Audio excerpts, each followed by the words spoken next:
Historical context. The cotton gin was invented in 1794 by Eli Whitney, at the dawn of the American Industrial Revolution. At this time, many significant historical events were taking place around the world, such as the French Revolution, the Whiskey Rebellion, and the invention of the steamboat and the spinning jenny. In America, George Washington, the first president, was trying to help build a new country, but despite his efforts, the economy was suffering due to the costs of war and the difficulty of navigating European trade. As America was in economic shambles, the citizens were looking for any way to make money, and one of these ways was by gambling by betting on sporting events. Due to this, sporting events such as cockfighting, horse racing, boxing, and dancing were becoming increasingly popular.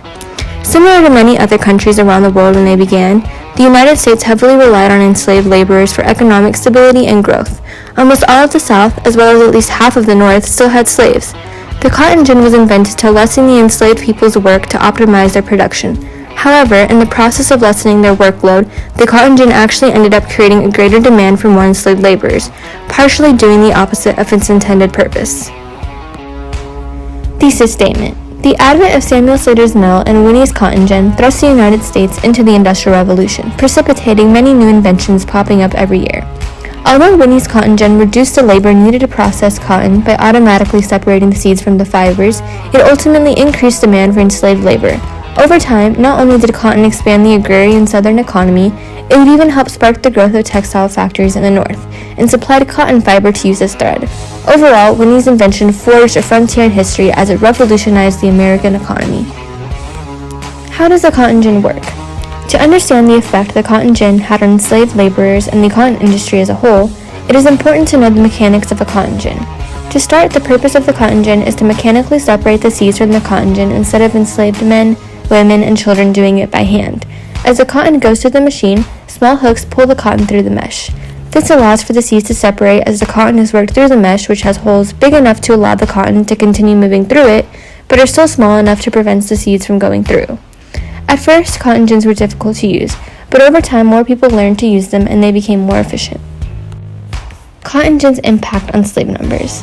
This map shows the enslaved population following a timeline between the year 1790 and 1860, which is vital to understanding the full effects of cotton gin.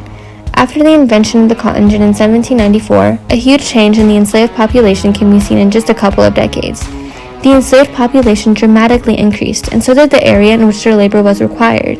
As many as 80,000 humans were forcibly imported from Africa between 1790 and 1808. In the decades following, the number of enslaved peoples peaked between 1850 and 1860. Specifically, the enslaved population was extremely dense in the South, as this is where the cotton industry was booming. The enslaved population increased because the cotton gin made producing cotton easier than ever before. This meant that the demand for slaves increased so that the cotton could be planted and harvested quicker, and in greater quantities to feed the cotton gin so they could supply northern textile mills. How did this benefit America's economy? Whitney invented the cotton gin a decade after the Revolutionary War ended in 1783. The United States was in debt because of the war and had a declining economy that desperately needed help. Therefore, this invention ended up being vital to the economic growth of the young nation, especially the economy of the South. Other factors also stimulated the cotton industry.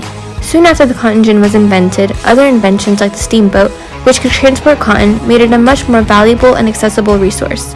After 10 years of the cotton gin being put to use, the total value of crops in the United States increased from $150,000 to $8 million. In the mid-19th century, major port areas like New Orleans annually carried cargo, which mainly contained cotton that was worth $220 million, or over a few $billion today. The reason the cotton industry grew in the South was that the South had much better soil and a longer growing season to grow cotton than the North. The South dominated the cotton industry not just in America, but all over the world. In the mid-19th century, 2/3 of the cotton produced around the globe came from America's South. How the cotton gin and cotton industry impacted other industries.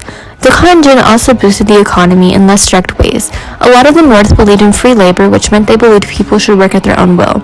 The northern textile industry focused on manufacturing fabrics such as yarn or pieces of clothing and was large in the North because that's where the factories and industries were primarily located. Northern industries relied heavily on southern cotton as it focused on making cloth and pieces of clothing, intertwining the economies of the South and North. Average citizens were also impacted by this as this became the beginning of the mass production of clothes. With this, the price of clothes was reduced and became much more accessible for people with less money. How the cotton gin expanded the geography of the South. With the invention of the cotton gin, many slave owners saw this as an opportunity to utilize more land area to produce more cotton. During the few decades following 1793, the South had greatly expanded westward. As can be seen in the map which shows the slave population, America expanded westward for more land and went to areas that had not previously been settled by Americans. Because more cultivable land had become available for planting, the cotton industry was able to grow in the South without any geographical barriers. The downfall of the cotton industry. While the cotton gin sparked the boom in the cotton industry, over time America became reliant on the cotton industry to sustain the economy. But cotton would not remain king. The Civil War, fought to liberate enslaved people, caused other countries to seek another source of cotton. Soon, Egypt and India started to raise production and exports, catching up to America. Also, as time went on, the price of cotton decreased, making it a less profitable item. To put this into perspective, cotton exports from the United States decreased by over $150 million from before the Civil War to the end of Civil War. Then the war ended with the abolition of slavery, and the labor supply adapted to a sharecropper system. While cotton remained an important resource, it was no longer a staple of the American economy. Conclusion. Although it is obvious that the cotton industry is no longer the main industry of the South, cotton gins are still used to this day to separate seeds from cotton. These days, cotton gins have become much more efficient and elaborate.